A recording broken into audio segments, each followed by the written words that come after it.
Shut up and sit down. Welcome to the Big Blue Offensive Podcast with Mike Trainer, Jay Jules, and John Depot.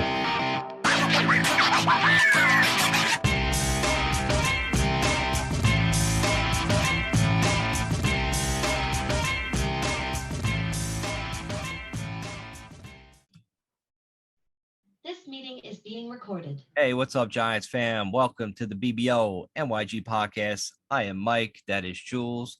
That is John. Today, we're going to debut a little top 10 all-time Giants from the 80s until now. We're going to debut that. But first, guys, how was your weekend? How you guys doing? Bro, okay, John, you go first, man, because I'm like half asleep on this one today. I had a relaxing weekend, man. Fucking right now in the HVAC business, with that weather being 100 degrees out for multiple days in a row, it made for a profitable week, I guess we can say. Oh, yeah. But it's a lot of fucking work. So Sunday, I just went to my parents' house, hanging out with my brother and my sister, and fucking hanging in the pool, had a couple drinks. Yeah, you know, my Irish ass fucking fried in this fucking heat, man. Me and the sun, man, we're enemies and shit when it's like 95. Fuck that, Jules, man. It sounds like you're exhausted. You went to First Fish concert. I think Yeah, man. like, Yesterday, I went with a friend of mine to a Fish concert, and man, that shit is crazy, dude. A lot of weed, a lot of everything, a lot of drinking, a lot of just music playing, and then I had to fucking spend like the whole day getting back from Hartford, Connecticut, because for some reason it was fucking impossible to get to New York from Hartford. So I had to take a bus. Did you take some hippies home with you too? I could definitely. It's hilarious though, because like the next day you see people walking around Hartford, and like everybody kind of ends up in the same fucking like diner restaurant place. Yeah. And I'm like, you were at the concert yesterday. You were at the concert yesterday. You were at the concert yesterday. And they look at me and be like, yeah, you were wearing that outfit at the concert yesterday. Yeah, you wear the same fucking clothes you did last night. It was crazy, man. The hotel was overcrowded, overbooked. I had a so we just kept waiting and waiting and waiting. We didn't even like, fuck it, we're not gonna wait online. We're not gonna waste time. So we went up to this other guy that we knew his room, hung out there, we're drinking, smoking, doing whatever. And fucking all of a sudden, you know, like we go back, and it's still a fucking line when we're going to the concert. So we're like, fuck this, we'll check in when we get back. We get back, they're like, yeah, sorry, we overbooked the hotel. We're moving you to another hotel like 2 miles down the road. We were like, go fuck yourself. I would have slept in the lobby. I mean, I probably would have got a better night's sleep because I slept in a fucking, you know how they have like those rolling office chairs that are in the hotels? I slept in that shit, dude. My back is all fucked up right now. That's the kind of shit we like use to like move people when they're intoxicated. So, you know what I'm saying? Seriously, guys, woke up. I saw one dude on the floor, another dude pissed out here. I was like, damn, I feel like I'm fucking 19 again. I was like, this is great. Man. Yeah, I'm a little shocked to say the least today. I feel you, but we got to go to you and see like what's going around. Well, I'll go to John first. John, like what's some stories around the NFL, around Giants world? You got something?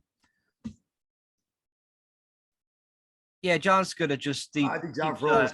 I think he's just staring at the floor. It's like, oh, the Giants. He's still sad because Bellinger went out with an injury to start the training camp on the PUP list. So the Giants are actually, you know, brought in Eric Ebron today as a tryout. Like that's okay. Like I always liked him. I always drafted him in fantasy, Jules, but he can never quite get to that top-notch level tight ends. You know, he had games here and there. Yeah, he had games here and there. I would say maybe one season he was like a solid, like low end tight end one if you wanted to. We went to fantasy for a second, you know. But and don't forget, this guy was a first round pick. I mean, there was a lot of hype around Ebron. He was supposed to be the next big thing as far as the tight ends position concerned. So, you know, like, listen, I can't say he had a disappointing career. He's been around in the NFL for quite some time. What, like 8 seasons, I think now, or something close to it.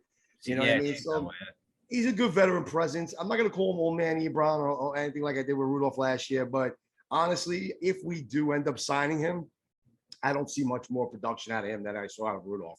It's just the same what happened to Bellinger, you know, because like that kid had a lot of promise going on, and yet I still don't think he was going to have a monster rookie season.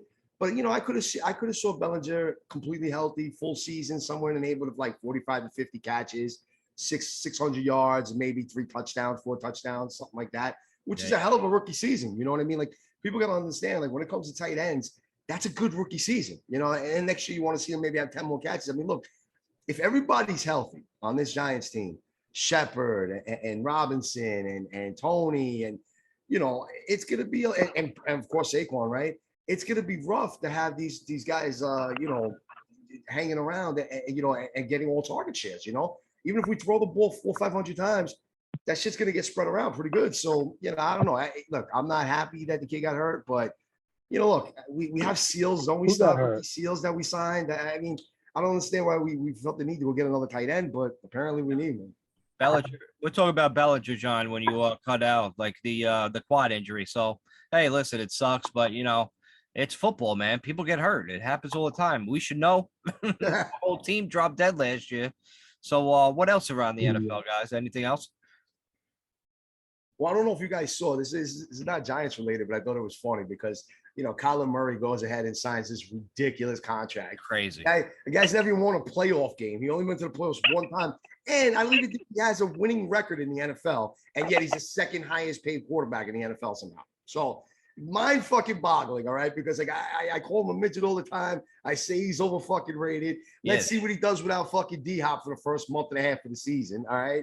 So without D-Hop on steroids, Jules. Without D-Hop on steroids, yeah. Seriously. So it's like, all right, it's so Wilson, your best offensive player. What happens when James Conner gets hurt and he can only play like the first 3 games and he misses 2 or 3 games? I want to see what this kid's really worth. But the funny shit that I was reading today was kind of all over Twitter was that he has to do 4 hours of independent film study every week for every opponent. And if he doesn't do that, they can renege on his contract. Really? They had to put that in there? Yep, there's a clause in there, bro. It was all over Twitter, bro. They had it like the contract itself. And they posted that shit. I don't know how the fuck you get contracts like that. How you have the information, like you have the whatever to get that. That's like baby. That's like baby shit. You got to babysit him to do like seriously. Homework. No, that's a quarterback you want to pay. Like, but how's he supposed to do it? Like, how they know that he's doing the 4 hours? He's like, does he have to log into Zoom or something? And they'll show him on Zoom and they'll show him studying the film. Like, what were we gonna say, John? Just the fact that you would even have to consider putting in a stipulation of your contract that the quarterback has to do individual work by himself, and that he's not doing that on his own. That's a reason enough not to give him the contract. Just forget about everything else. It's called the that red one was flag. The reason not to give him a huge contract. Yeah, seriously. It's called the red flag, John. Like, you know what I mean? But yeah, that's how desperate teams are looking for quarterbacks. I mean, Josh Rosen just got signed by fucking Cleveland?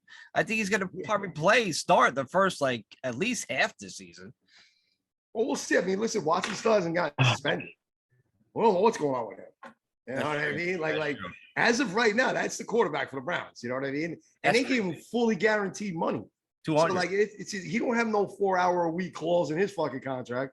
He has it's like an 18-hour or 6-month clause. You can't go to a happy ending spot for the first 6 months of the NFL season. Then after that, it's guaranteed. You can do whatever the fuck you want. They had to put in a clause for him for that. I'm telling you.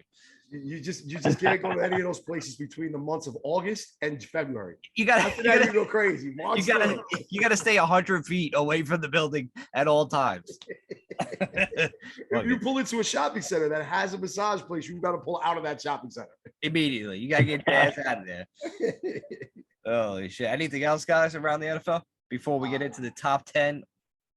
That's pretty much it, man. I thought that Kyler Murray thing was hysterical because then they also tried to say that he was doing that anyway. He was doing those 4 hours independently, all the time. Okay. Get the fuck. Right, exactly. It's like, bro, somebody kind of called out immediately. It was like, if that was the case, they would put that shit in the contract then. You know what I'm saying? Like how fucking stupid. Uh-oh. All right, hold on. There we go. Yep, sorry about that. He's back. Hey. I had to log back in. John is back. I don't know. My computer's really giving me some trouble today. Well, at least you're back. You sound better. We're just saying, is there any other thing going around the NFL, John, that you know about? I don't know, man. I think by the time that we have our next podcast, we're going to be in training camp. So it's fucking here, baby. That's it. It's crazy that's fucking it's that quick already. Well, I feel like this month of July flew by. Yeah, flew. Bro, this whole entire offseason did. It was just July 4th, no joke, for real. 2 days ago. Like, it's fucking crazy. Listen, I left on Friday after, late afternoon and got back just now in the evening. It felt like I left yesterday. Like, that's how quick the weekend went. You know what I mean? Like, everything's just been crazy this week. Absolutely right. Yeah, I'll probably save this for the other podcast I do, the Mix It Up podcast, subscribe. But I think the powers that be, the elitists, are speeding up the clock, man. They're like they have like Superman, and they could just like spin the earth, fuck, because the days and shit and weeks and months are going by so fucking quick. We're about to start the preseason in like 2 fucking weeks. We're gonna have the first fucking game. That's nuts to me. Football, Bananas, fucking bro. 100 degrees out. It's bananas. Before the end of the week, we're going to be basically in August. Like last week of summer, last few weeks of it being warm and nice and shit, and then it's like you're fully in September. Like, that's bananas. We're listen, closer to the next our New next Year's by a podcast month. is in August. Yeah, Next podcast is in August. That's what I'm saying. You know? It's pretty wild, man. It really Time is. goes so fast. But speaking That's of why time, you gotta like make sure that the decisions you make in life are really what's true to your fucking heart and your soul, bro. You don't know how much time you have on this fucking planet, dude. Just fucking make sure that you're living for yourself, bro. Like doing the best for you and yours. ain't that the truth? Absolutely. Shit, but speaking of like time, what about an all-time top 10 New York Giants from the 80s on, okay? From the 80s until the present times, because I don't think anybody gives a fuck about Little Tittle. Y.A. Tittle and that Frank Gifford. Fuck Pat Summerall, dude. Pat Summerall, Frank Gifford. Like, do people really give a fuck about them? Like, listen, I mean, if you're old. If I didn't see you play, like, I'm not concerned about you. Even with this, what I'm about to say is probably like I'm going to hell for. But even the Yankees with like, Yogi Berra, I'm not Yogi Berra, fucking like, Babe Ruth and Joe DiMaggio. I never seen them play. So why should I really give a fuck about them? Why should I say they're all time? So we're gonna have our own all-time top 10 Giants list from the 80s to now. Like, guys, you know who number 1 is. You want to just say it? Well, yeah, I mean, dude, like that's obvious, right? Unless you're Odell Beckham. I'm wrong. He ain't making this list. I tell you that. You haters are gonna hate on that one. But yeah, of course it's Lawrence Taylor, right? Yeah. I mean, he's probably the greatest player in just the whole entire game ever. Yeah, I mean, listen, dude. Right? For those who don't know, for the younger generation that really didn't get to see LT play, and granted, we were like babies when we saw him playing, but still, the point is that this guy was unbelievable. Go back, watch YouTube fucking clips on him, see some of the highlights. This guy revolutionized what they call that edge rusher outside linebacker position. There was none of that shit until he came into the league. Yeah. And he defined it and made it what it was. So, I mean, dude, he deserves to be in the top 5 of fucking all-time players, let alone fucking Giants. I think he's number 1 of the whole. I mean, there's, you could argue it. You could definitely argue it. I know people will no throw argument for me. They'll throw in Brady and shit like that if you really want to go all-time list. But listen, that guy is up there. If he didn't have the off-field issues that he had, this guy would have been one of the absolute legends of the NFL, and they would be fucking talking about He is one of the legends in the NFL. He's on the Mount Rushmore of the NFL. Like, as far as anything that like a Super Bowl era, he's on the Mount Rushmore. There's not 4 more people more important to the Super Bowl era of NFL. Lawrence Taylor is on that list. LT, Montana, Brady. Who else, John? Who else? Marino? Would you put Marino? Jerry Rice. Rice, definitely. Yeah, I put him on there. All right, but that's a whole nother list. What am I talking Yeah. We're one player in. Player everybody knew, and we're already off the tangents. I'm like, Better Call Saul's about to come on. I can get through one list. Maybe we'll do that another time. But yeah, LT is definitely number 1. But number 2, we don't have to go by number 2. We'll just put top 10. You guys can figure out where you want to put them. But I'm just gonna have to nominate Phil Simms. Right? He's on the top 10, right? See, that's the one thing that like I exactly almost what you were saying, but like almost from like a disappointment standpoint. Like, I'm just young enough.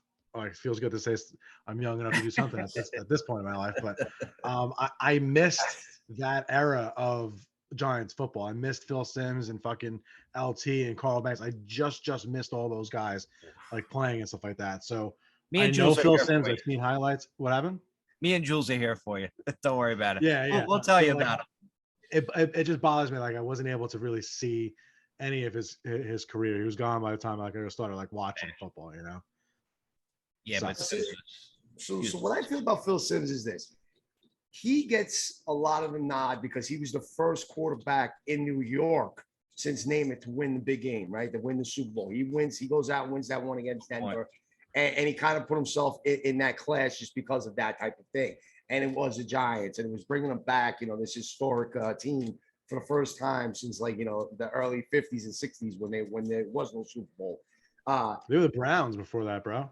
But yeah, I mean, For a there was a long time, for a bad run in New generation of York. people, they I were like, people. garbage. That's why, people said that their fathers and grandfathers and shit ended up rooting for the Cowboys or the Dolphins or all the teams like that because the Giants were so bad in that era.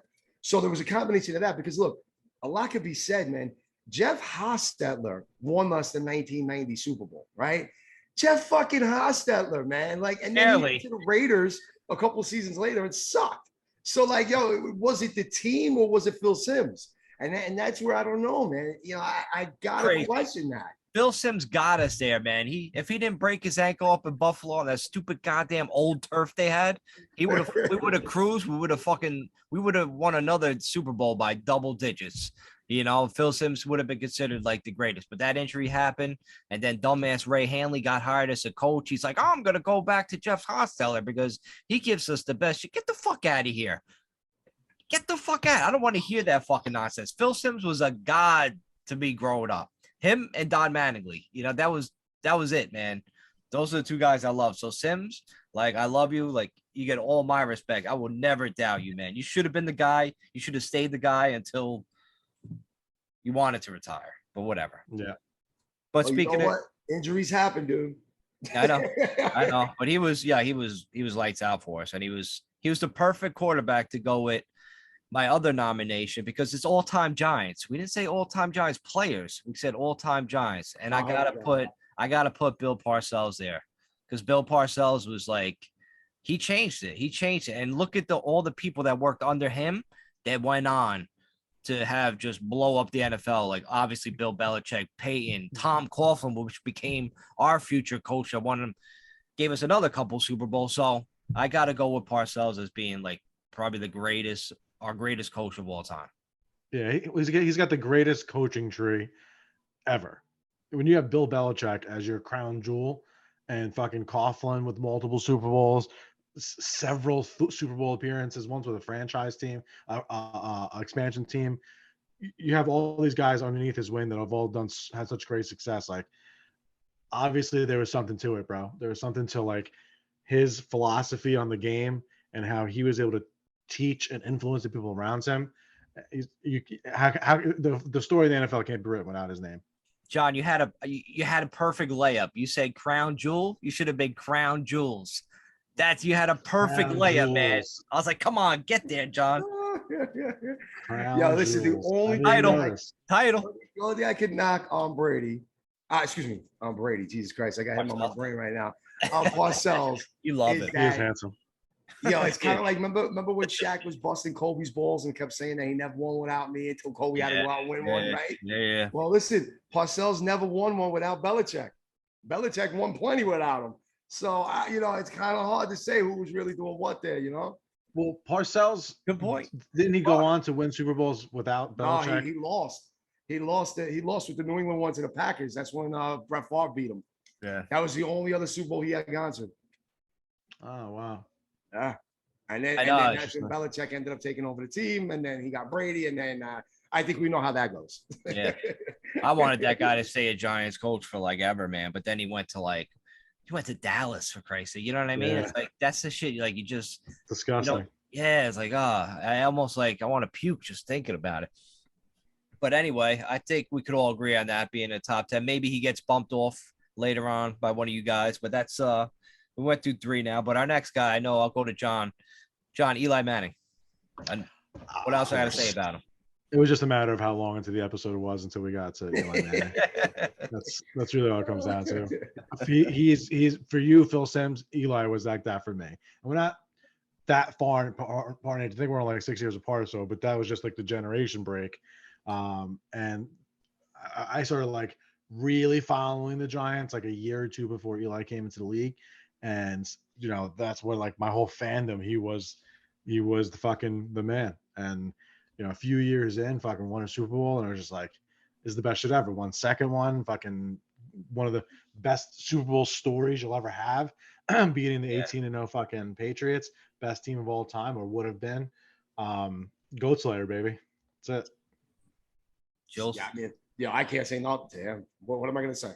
You know? I liked he like he's Peyton Manning's little brother. I was like, oh, we're gonna get a Manning. I'm like, great. Get another brother. Exactly. That's what it was. It was like, all right, let's see what this fuck. Even if he's not as good, he still could be good enough to fucking do something with. And yeah, he was good at Ole Miss though. Motherfucker's got 2 Super Bowl rings. Listen, he's the only New York quarterback to win 2. That's it.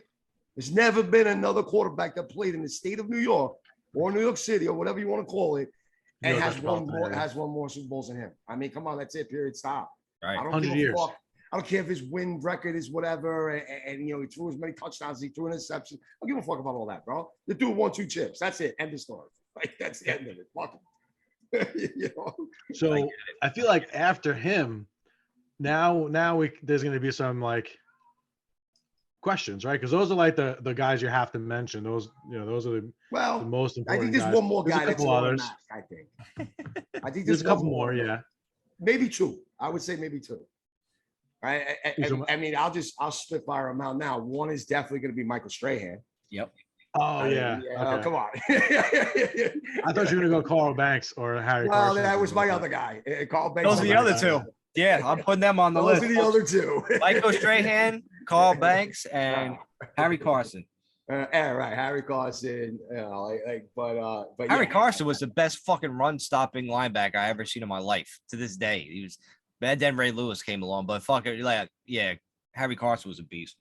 Dude, and that was during an era where they ran the fucking ball 40 times a game. You know what I mean? Like where you needed that guy in the middle to clog up the hole and not let him get through and everything else. Like he was instrumental to those Giants teams. He really was. It's just that they 3 just had yards in a such cloud a of dust, right? sensational linebacking core. Yep. 3 yards in a cloud of dust. Yep. That's what they did. Yeah, obviously. My list actually, just as a side note, I have a list written down here. I didn't read the question right. I thought it was like your favorite top 10 Giants, not necessarily like the best all time, Giants. But well, that's I got where Tuck on my list though. Where do you think Tuck falls in this? That's where a lot of people get confused and put Odell. They'll be like, "Oh, that's my favorite. I love him." Blah blah blah. But no, this is real talk. Giant. I tell you, like, I mean, I loved him. He's my like alternate. My honorable mention. First alternate. I mean? Yeah. I love Tuck, okay. but it's tough. It's tough. I guess he wasn't around long enough, but I mean, how long do you really need to be around? He won 2 Super Bowls with us. Yeah. You know what I mean? That's why it's dude. What else do you need to do? But you gotta look at the like longevity, the past, present. You gotta look at all those things. And for me, he just doesn't crack that top 10, man. He's like just right there. Like right, whatever Jules? The rung below that would be, he's there. Yeah, 11. What do you think, Jules? Is he right? Right down Justin Tuck, yeah. That's exactly how I feel, dude. Like he's like right there. I wish he would have played a couple more seasons with the Giants because then I would feel a hell of a lot more comfortable putting him on this list. Yeah. He went out to Vegas. He went to the Raiders and he just kind of like you never heard from him again. I think he made a Pro Bowl with them. I don't remember, but it was like that was it. Like his big moment was with the Giants. You know who I think is exactly on the same level, almost exactly the same thing? OC. I thought you were going there. Yep. I feel like exactly everything about Justin Tuck the same way, just right at that fucking glass ceiling, but just came shy. I don't know if it's the idea of them going to play for somebody else, if that's what kind of like turns it off a little bit because they had like life after the Giants. And the other guys are talking about most of them, they played their entire careers with New York. So they really feel like they're our own guys. Maybe that's what tarnishes a little bit, but Yeah, he's an honorable mention, no doubt. Yeah, they both won Super Bowls. So yeah. I mean, the last time this team was like regarded in any type of high esteem, those guys were fucking putting the jerseys on Sundays. Yeah, word up. Yes, and I guess you could put Jesse Armstead on that list too. Yeah. I mean, don't forget, wasn't he on Washington first, and then he came over to the Giants? That was Pierce. That was Pierce. That's right. Yeah. Tony Pierce. Yeah, if he played longer, he'd be a fucking all-time Giant himself. Yeah, if but he played long with the Giants. he didn't start with the Giants, so it's kind of like, you know what I mean? It's hard to like throw him in there. You know, he's fucking great. That play He would again. be on the tier 3, Screen I guess pick. you can say, Yeah. but in very respected tier 3. Short stay, huge impact. One of the coolest fucking plays you've ever seen in your entire life. Tackling 2 guys, basically one with each arm, and at the goal line to fucking save a 4th down. Like one of the coolest plays you've ever seen in your life. Like Green Bay on the Shots screen like pass that, where he fucking kept him in the fucking backfield all alone. Yeah, the by lineman and himself on fucking one side. yeah, sick. Saved the game. Sick. Yeah. I remember watching them Sure. unfold and happen in like slow motion because it was all the way out to the side and it was just like multiple steps in between and fucking and he gets it and fucking everybody goes crazy. Oh, that's determination right there, man. If you ever That's a champion's heart right there, man. I got chills, man. Just fucking reliving that fucking memory. Oh my god. All right, so we're going to. We have like 7 right now, but we got to finish this list up. 8, 9, and 10. I'm gonna go. Amani Toomer. Okay. Builds like all sorts of records for the Giants. He was our best receiver, even during the shit times. He was the one bright spot, and he just fucking tore up Giants records. So yeah, it's got to be Toomer because I don't know any other wide receiver I would put over him. And then if you're gonna put him up there, then you probably gotta have to mention Tiki's name too. That's Jules' boy, Tiki Barber. Tiki Barber, baby. Barber. And you know he was making my top 10 list. He might be number 10, but he's definitely in the top 10. All right. You know what I mean? I don't want to put him there, but I agree with you guys. You know, look, he played his whole career with us. Yes, he may have talked shit about Eli and that kind of whole thing went the way One it mistake, did. bro. I know. One mistake, and he fucking tarnished his legacy. He would have been a fucking king. If he would have shut up, played one more fucking year, and played split carries with fucking Brandon Jacobs, and he won a Super Bowl, he would be Ring of Honor fucking, Of course. esteemed. But he tarnished his own name by fucking Never talking too much. Never talk And then shit. he went to go fucking act on Broadway like a true fag. I'll bleep that out. Yeah, like what the fuck, Tiki? And your fucking identical twin brother, he's so much better than you. But anyway, my last one, I think Jules, you mentioned him, was Mark Bavaro. Mark Bavaro, yeah. Yeah, I mean he's our best tight end ever. The next in line would be Shockey. But I mean, come on, like that. You can't even compare. Come on, you're gonna disrespect the boy Evan Ingram? Jesus Christ! Oh God, yeah, I forgot about him. Evan Ingram should be fucking number 1, right? No, we'll call him 1A. Fucking Evan Ingram. Yeah, but Mark Bavaro, and then the only other honorable mentions I had after that was like Jason Sehorn. If his injuries don't, kind of fuck up his career with the Giants, like I'll throw OBJ in there too, because if his injuries didn't happen, maybe he wouldn't really be a goner either. And then who's that? I would Jason Sehorn and OBJ. I would have to say OBJ. Yeah, because you want to hear something funny about OBJ. No one's gonna believe this. If you guys listen to this show, you will not believe this. So I mentioned a few minutes ago that I thought this list was favorite Giants. So I ran through Eli, Strahan, Tuck, OC. I had fucking Victor Cruz on there because when he was fucking playing, it was just it was like a spectacle to watch him. He was OBJ before OBJ was OBJ. Plaques. And then I have written as the last name, OBJ before the Carolina game, which I was actually at. He was the fight. Before the fight, that was when it was like truly, his climb to the top. And then from there, it just the week before that game was the highest his career ever was, up until obviously winning the Super Bowl this year. But it was good. You're so right, John. Holy that was years in between, bro. That was in 2015. So he had to wait basically 7 years to return to the mountaintop. 7 years of his prime, he lost just for being an asshole. Dude, I remember that game so well because I was hyped up for OBJ. I was like, yeah, fucking score touchdowns every fucking week. Dude, you're so right. That one thing started that fucking decline. If that never happened, if they were able to control, I mean, that's saying a lot. Like, you can't blame the coaches because they had Tom Coughlin there. If you don't respect that man, not fight in front of games and make it all about you, like who are you? Like, who do you think you are, OBJ? That's what a lot of fans, that just love him so much. I don't get it. You don't understand that fact that he brought the team down. It wasn't because they just sucked. He wasn't a fucking leader. He didn't want to be, or didn't fucking act like one. He was a child. He was as famous as you can be as a football player, other than like having a truly Hall of Fame like Tom Brady-esque in the fucking news for 20 years, Peyton Manning like type of guy.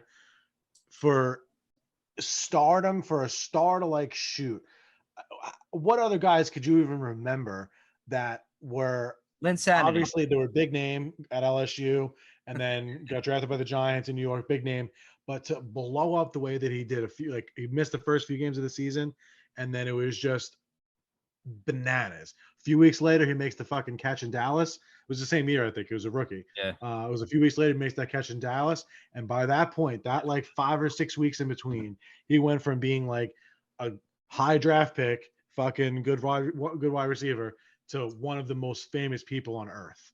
Jeremy Lin, though. Linsanity in the Knicks. That shit blew up like fucking crazy, too. Yes, but I don't think that Linsanity was 20-30% of what the NFL with OBJ was with the NFL. I don't know, man. That shit was up there, bro. Linsanity was nuts, man. They got t-shirts made up. Fucking all the Asian community was going nuts. Did he do a 30 for 30 for Linsanity already? Some shit like that. One of those. Yeah, right. I mean, I don't see Odell getting one yet. Every fucking Chinese person that never even heard about basketball, they were rushing to the Garden to go see him. It was like going to see like fucking a concert of your favorite like band, like Jules with Fish. It was fucking insane. Yeah, I hear you. I don't know, maybe because just NFL is obviously a bigger, more popular league. It is. But it was maybe you could put him up there, but his like, and also Jeremy Lin wasn't like OBJ as far as being like this charismatic, fucking character, like cartoon character, basically come to life. Like, that's basically what Odell is, right?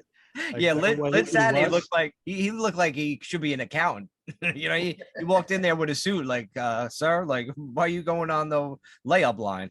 He wasn't like reach around with the backboard or anything like that. He wasn't pissing on fucking the foul line. Like Imagine Jeremy Lin going to the side of the court and just pretending like he's gonna pee on somebody. Like, what the fuck? Right in the front row. Can you imagine?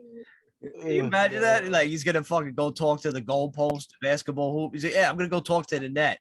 Like, yeah, of course. That's what I mean. Like, OBJ just did it to himself, man. And also, when was Linsanity? What year was that? Oh, early 2000s. Yeah, 2014, right? Something like that. It was the early 10s. All right, maybe. I think it's like I want to say 2014 or 2013. 2012.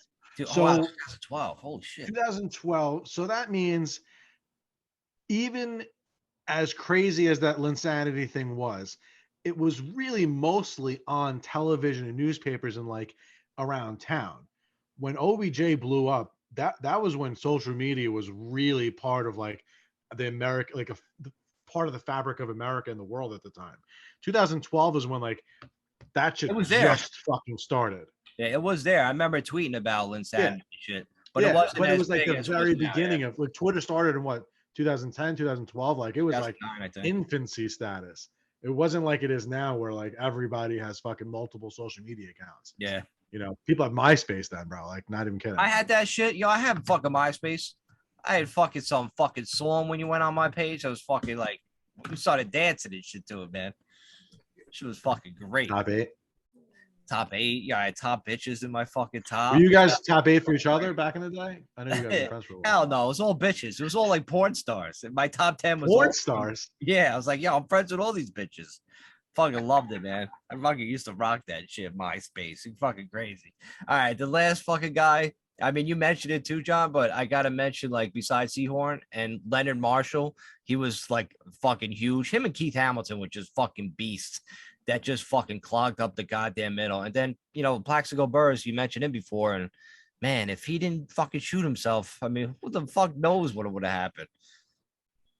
Right. So I got to give you Leonard Marshall there, because that was going to be one that I threw in my list. I mean, he's third on the all-time Giants sack list. He won 2 chips. Yeah. You know what I'm saying? Leonard Marshall's a beast, bro. Like he just gets overshadowed because he played with Carl Banks and fucking Leonard Lawrence Taylor. Like literally, Yeah, if he doesn't play with those guys, he's the fucking guy. You know what I'm trying to say? So that's the only reason why he's overshadowed. Yo, Jules, yeah. Well, I will put that Giants defense, that team, up to against any team in the NFL Absolutely. today, and they would fucking destroy offenses. Bro, that 86 team, because that's why I want to bring up the 86 one in particular. The 90 was very good, but the 86 defense might have been even a little better. It was better. And don't forget, they had a guy called George Martin on that team who played defensive end opposite of Leonard Marshall. That's ferocious. That guy has 96 career sacks. All right? Like, that's fucking beastly right there. And listen, you just don't know much about him because he played on some awful teams. He was drafted at 75, played all the way through the 80s, and retired in 88. You know what I'm saying? Dude, yeah. So, like, he was on some god-awful teams until they started getting good in the mid-80s. And he was part of that 86 team. He was an anchor there. Trust me, if it's not for the other 3 guys we just mentioned, he would be one of the guys that's fucking on that list like that. That's how beast that front was. God, that's nuts, man. That fucking, oh my God, that fucking team was incredible, man. Holy shit. Absolutely. Go get a DVD and just watch how they played. It was fucking nuts. I quit. If I was a quarterback on an opposite team, I'd quit. I'm like, no, I think that's what you remember as a kid. But you remember as a kid, we used to fucking cheer. Like, you used to try to knock the quarterback out. Remember when they knocked, I think Leonard Marshall knocked out Joe Montana, gave him a concussion. Right in the knocked back. him out of the fucking game. We ended up beating San Francisco. Like, that's what you did. That was part of the football. Like, you went to go far more violent. You know what I'm saying? Oh, I loved it. I loved it. It's like if people watch football back then, like now, if they see what it used to be like, they'd be like, what the fuck? Like, they'd be in shock. There'd be half the fucking people would never play football if they just watched that tape. I'm telling you. Not to mention, that being said, though, I am 2 sizes big. 2 sizes too big. Huge. Yeah, that being said, though, like I am in favor of fucking the game going in a different direction so these guys aren't so fucked up. Like, yeah, me too. You know, yeah, I want to see when you see the interviews with those guys like Antonio Brown. you know, you get like oh, we're like, fuck, man. You know, to play a game, entertain millions, like you had to sacrifice, like basically sell your soul, sell your fucking, you know, your body to the devil, essentially. Around the NFL, Antonio Brown is trying to become a rapper. Like, this guy has lost his fucking marbles from getting hit too many times. So, fucking, I just hope to God that Kadarius Toney turns into Antonio Brown for a few years, at least, and then he can become a rapper. He can have the same exact career. I don't care. Just fucking do it with Daniel Jones. Right. That's why we got Wendell, bro. Yeah, Wendell. I'm on team Wendell. I feel like you mentioned Plaxico, like that tier 3 that like Antonio Pierce was on. I feel like Plaxico and they're like opposites of each other as far as like reflections of each other. One's the offensive guy, one's the defensive guy. Like had massive plays, contributed to the Super Bowls, but just wasn't here long enough to be like a staple, like, you know, top tier Giants player. Dude, Plaxico in that Green Bay game, like with all the Vaseline on his fucking body, he just made play after play after play. I mean, fucking beast. Yep. Plaxico was such a beast. That was our biggest free agent signing ever, man. When we took him from Pittsburgh, it was like, I was like, it was a match made in heaven. They gave Eli a weapon, and then lo and behold, holy shit, it was fucking, it was on. It should have been on for multiple years, but I think that's a wrap with the top 10, right? Or you know, Giants guys. So you guys want to take Daniel Jones and Saquon Barkley on there too. If anyone's got others that we missed, please feel free to drop that in the comments below or hit us up on Twitter or something, because I'd love to hear someone we might have missed from the 80s and on. Well, right. Yeah, that definitely wraps that up, man. I don't want to hear any OBJ should have been on that list. Come at us if you feel that way. But we'll be right back on the BBO NYG podcast. All right, we are back on the NYG BBO NYG podcast. I'm Mike. That's Jules. That's Sean. I'm just excited, man. I'm excited for the Haters Club coming up. Well, before we do that real quick, I just wanted to drop this one thing. I'm not sure when he said this, so don't hold me to that, but I do know that Xavier McKinney is showing his leadership already, you know, only going into his 3rd season. And I could see him sort of being that guy that's going to be that sort of quarterback of the secondary, if you would. And, you know, he went out and said this. He says, I know it hasn't been the best the last couple of years or so, but I think we're really going to change things around. Just be prepared and we're going to make you guys proud. I appreciate you all for sticking with us. And I know it's been I know it's been rough, but we're going to turn this thing around. Dude, I mean, like, that's kind of cool. He literally went out and said that shit for the fans. He's owning it. You know what I'm saying? Like, he's like, yo, we know we've been kind of bad out there. It looks terrible. We know. But leaders do that. Leaders do that, Jules. Leaders make comments and go out like that. That's what I'm trying to say. Like, he didn't have to. And he's really fucking gonna be the good guy, too. man. For real. I might have to get a McKinney jersey, man. And the new, in the new old school uniforms that we're bringing back. We're talking about the '80s and shit. They're bringing back the uniforms, man. We almost forgot to mention that for 2 games. That time, bro. For 2 games. For 2 games, yeah. I think one of them was against Washington, right? If I'm not mistaken. Yeah, I think Washington and then Chicago. Yeah, that's nice. That's fucking old school shit right there, man. Yeah, Chicago's part of the NFC East now. We played them every fucking season. I know, for real. Just move in. It should be an advantage, bro, but we just can't capitalize. Yeah, for real. We ain't kidding. And we stole that draft pick though. But yeah, I'm excited. I'll probably I actually looked on the Giants website and I seen Lawrence Taylor put up there with the old school and Sims. And I was like, shit. I'm like, should I get it? Should I get both? And I'm like, what am I doing? I'm like, I'm fucking like 30. Like, I can't be buying jerseys anymore. You wish you were about 30. Whatever, man. I'll bleep that out too, Jules. Shut up. All right. So are we good with that? Are we going right into the Haters Club? I think we go right to the Haters Club now, man. Yeah, I just wanted to just give a quick, that was just a quick plug and play for me with McKinney, because I've been a big fan of his ever since we drafted him. So anytime like you see something like that and him showing his leadership, I'm gonna point it out every time because I love that guy. He's gonna be a beast in the secondary this year.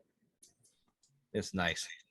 Welcome all you ignorant ass bitches, critics, complainers, disgruntled rappers, and racists especially, to the 9th annual International Player Haters Ball. Oh man, hate.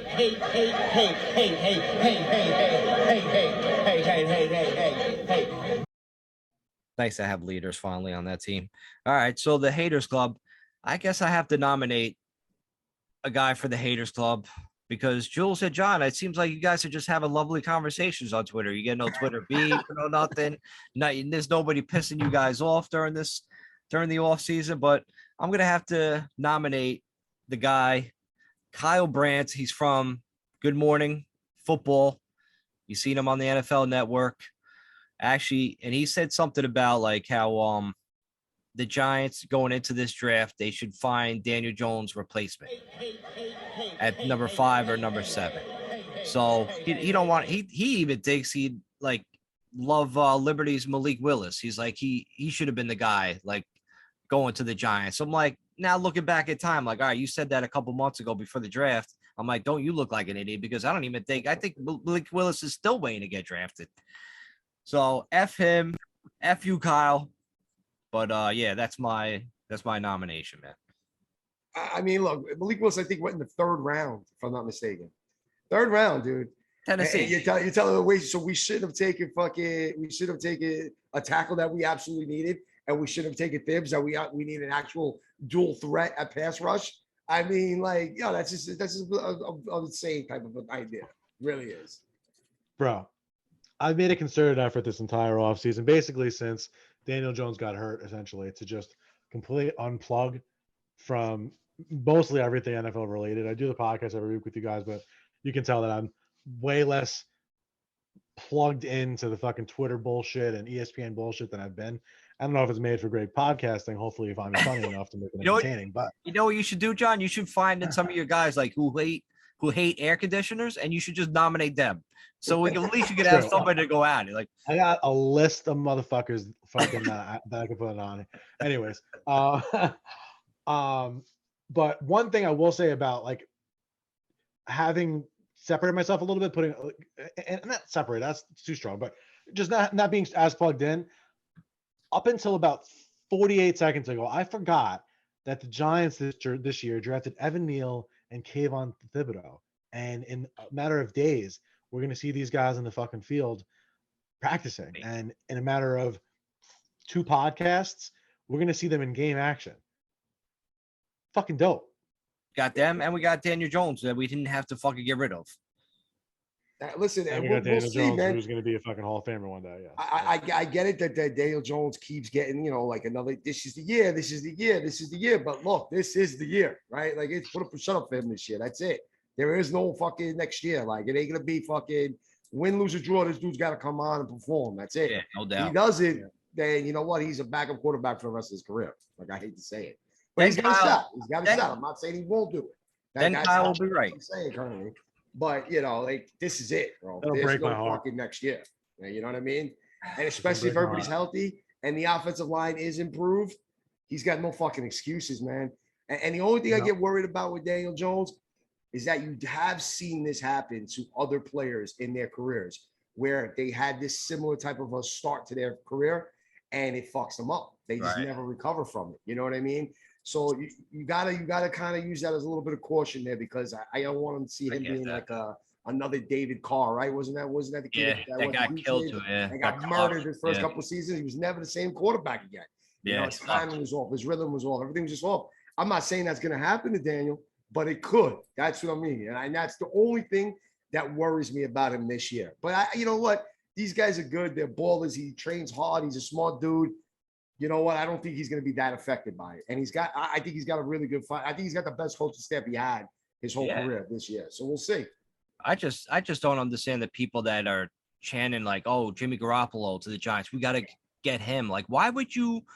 You don't even know Daniel Jones' ceiling. You don't. We know what's his name, Garoppolo's ceiling. I don't think it's a good idea to trade for him, give up a draft pick for this fucking guy where we've seen his inconsistencies and his fucking incomplete passes that it was just fucking horrible fucking play by him late in games in the Super Bowl and the playoff games last year and a lot of games. I mean, to work with Shanahan's offense and then McDaniel's offense, I think that has a lot more to do with it than just Jimmy G being great. I agree with you there, bro. As an Italian, if Daniel Jones isn't the guy, it would be cool to have an Italian guy lead the ship. And he is a guy who's been to the playoffs and to a Super Bowl. So, you can't say he's going to hurt a team. If the team's good enough around him, he can just pilot it to greatness. And that's really all you need from your quarterback if you have, a great team around him. He had his chance, though. He had his chance twice. He had his chance. Listen, I'm Daniel Jones all the way, man. Until that motherfucker's not a New York Giant, I'm going to root for that kid. And I don't want to hear nothing about no other quarterbacks at all. I do like Garoppolo because he bangs porn stars. I'm like, oh, God bless you, man. Like, come to New Does York. he really? There's plenty of them. That's what I'm saying, bro. So then you must really like Zach Wilson. Oh, dude. Zach Wilson's mom? Zach Wilson's mom? Fucking Stifler's mom? Fucking love her. Woo. Yo, but see, the thing with Jimmy G is he reminds me, and this is my player comparison, he's a poor man's Ryan Tannehill. They're the same fucking kind of player. I think Tannehill might be a little bit better. Maybe we'll put him on the same level as like Alex Smith, maybe. Yeah. You know what I'm trying to say? Like that, yeah. they're good Smith family. quarterbacks. They'll win you games. They'll keep you in the game. Except that they're not that guy that's getting you over that hill. Look at Tannehill. He couldn't even do it with Tennessee, right? As soon as Derrick Henry went down, so did that whole fucking team. You look at Alex Smith. He had a couple of runs with Kansas City that were there, and then all of a sudden, this guy named Patrick Mahomes steps up and takes that fucking team to the fucking promised land. You know what I mean? So You know who they remind me of, Jules? They remind me of Trent Dilfer back when he threw like 3 passes a game, and then the Ravens defense just beat everybody. That's who they remind me of. Because we seen him trying to Jimmy G get over the top, and he could never do it, and he just he closes. He's not a clutch fucking guy. I don't want him here. What a Imagine him in wild New team York. that fucking Ravens team was. And they had that game too, man. Let like 1 or 2 things go differently, and the true MVP of that Super Bowl doesn't run for over 100 yards to score 2 touchdowns, and yet they give it to fucking Pat Mahomes. All right, that was some real bullshit there because Pat Mahomes did not win that Super Bowl, man. He did not. All right, that shit was run on their defense stepped up, and they had a fucking strong running game against the 49ers. And that's the only reason why they fucking won that Super Bowl. But anyhow, that's just my little take on Pat. I still like Pat, though. I'm not going to get on too much. That's it, man. 17 minutes to Better Call Saul. Yep, that's it. That was my nomination, Kyle Brandt. So come at us, Kyle Brandt. And hopefully, I'll tell you, what it is? There's been a lot more baseball talk that I get caught up on Twitter right now. You know what the Yankees doing so good? There's so many fucking haters coming around. We play the Mets tomorrow. You know what I'm saying? yeah. So like that whole little thing's coming around, and you can feel the vibe. Met fans don't want to say it yet, but you can feel it when they're just like, yo, 2000 happens all over again. You know, I'm just saying, this time we got a real good staff. We got some hitters this time. I'm like, well, stop, right? You play the Yankees in the fucking World Series, you're going to get crushed. So I've been doing a lot of that kind of shit. And the Red Sox too, because they always fucking want to chirp, even when they're fucking terrible, like they are right now. So that's where like a lot of 20 my games games back coming or something from. crazy like that. Yeah, they're way back.